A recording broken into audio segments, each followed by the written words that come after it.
แ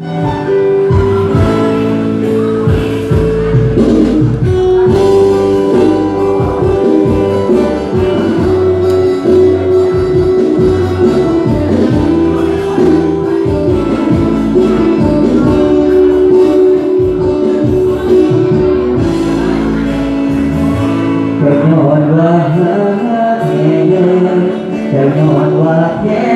ลายแต่อาจสิบ่แม่นอายที่พาเจ้าไปหอดฟังอาจสิเป็นเขาผู้ครองอาจสิยอมเป็นผู้พายถึงต้องเสียใจยอมใจเพื่อคนที่ไม่หาเคยหักน้องสั่งได้ให้บอกจากใจว่าหากคือเราแค่น้องเลือกเขาคนเก่าต้องยอมจากไปเสียไม่ก็หาตัวตาตัวทั่วก็อาจไปกว่าใจหลีกทางไม่ฟื้นโดนใจคือเขาเขาหัวหอสิบ่ลืมก็รักเจ้าไว้ให้เข้าใจถ้าน้องเลือกอย่างถึงน้ำตาพังบ่เป็นอย่างอายสิว่าอันน้องสัญญาเป็นแค่ไม่อ่อยฟ้ากับโมเป็นโตโลให้หาของเจ้าสมหวังยอมเป็นผู้แพ้ถึงสิเมื่อไปสู่กระสาเจ็บเพื่อนออกมาเป็นอย่างไอ้สิพอได้ให้น้องไปดี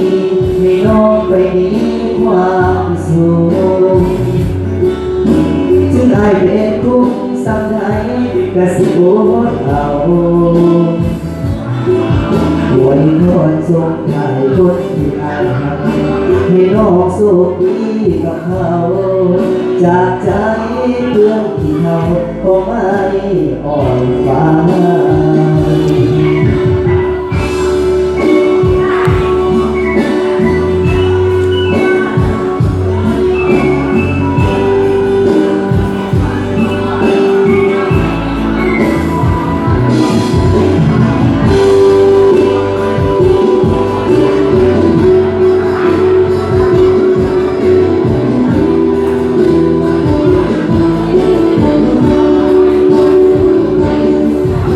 บ่ลืมบ่รักเจ้าไว้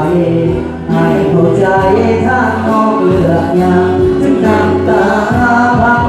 บ่เป็นอย่างอายสิรักเอาถ้าน้องสังได้เป็นแค่ไม่อ่อยไว้กับโมเป็นโตโลให้หาของเจ้าสมหวังยอมเป็นผู้แพ้ถึงสิลงไปสู่กระสาเจ็บเพื่อนออกหน้าเป็นอย่างไรสิบ่ได้ยอมเป็นผู้แพ้ถึงสิลงไปสู่กระสาเจ็บเพื่อนออกหน้าเป็นอย่างไรสิบ่ได้เจ็บเพื่อนออกหน้าสุดท้ายก็เพลงไม่ได้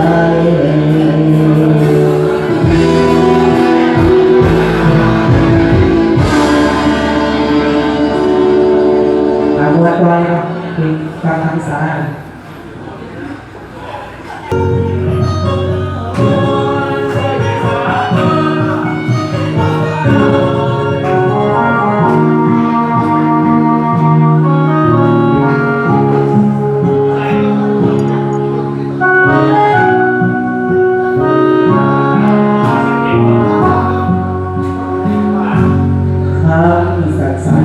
ที่ความยาวมันบ่ถึงนาทีมาทำลายหลายล้านนาทีสิ่งดีๆที่เราล่วงก่อ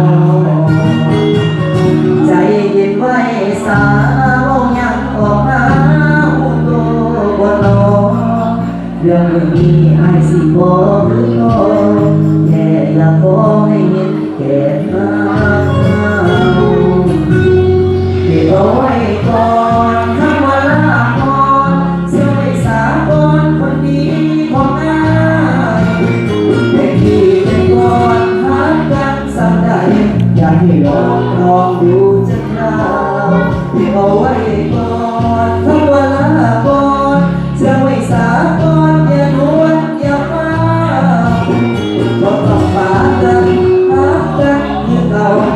คือเรา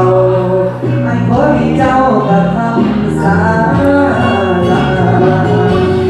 คำสั้นๆที่ความหมายมันรุนแรงเกินไปมันสะเทือนหัวใจอายอยู่เอาไว้เศร้าเอาเด้ออยู่กันมาโดนต้องมีสักคนที่มีปัญหาใจกันก็เรื่องธรรมดาอย่าถือสาให้มันเป็นเรื่องราวเก็บเอาไว้ก่อนคำว่าลาก่อนจะไม่สาได้พี่กันก่อนหากันสำได้อยากให้รอดูจะคราวเก็บเอาไว้ก่อนคำว่าลาก่อนจะไม่สาก่อนอย่าด่วนอย่าเฝ้าว่าต้องมากันหากันคือเก่าคือเก่าให้ขอให้เจ้ากับคำสา